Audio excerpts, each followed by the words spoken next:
Welcome to Sills Kitchenette. Today I'm making chicken pulao. Let's have a look on the ingredients. I add 3 glasses of water for the chicken broth, onion, garlic paste, some cinnamon sticks, cloves and cardamom, chicken and 2 teaspoons salt. After 2 boils of chicken, my broth is ready. Now it's time to make pulao. I add oil in the pan, sliced onions. Try to light golden them, garlic paste, ginger paste, tomatoes and chicken.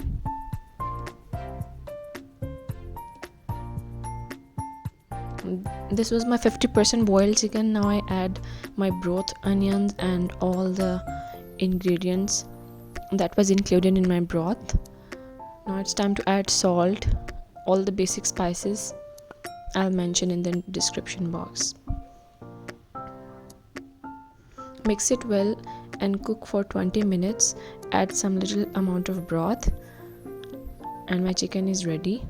If you add 2 cups of rice, you have to add 4 cups of water. Always the quantity of water is double in your rice measurements. You can adjust accordingly. I'll mention in the description box. And after 15 to 20 minutes my rice are done. I add some food color and steam them for 15 minutes again. This is how my chicken pulao looks like. Hope you enjoy this recipe. This is very easy. You can replace this recipe with mutton and beef as well. And hope you enjoy this recipe. Don't forget to subscribe to my channel and click the bell icon for more recipes. Subscribe to my Instagram account Sills Kitchenette. I'll come back soon with new recipe.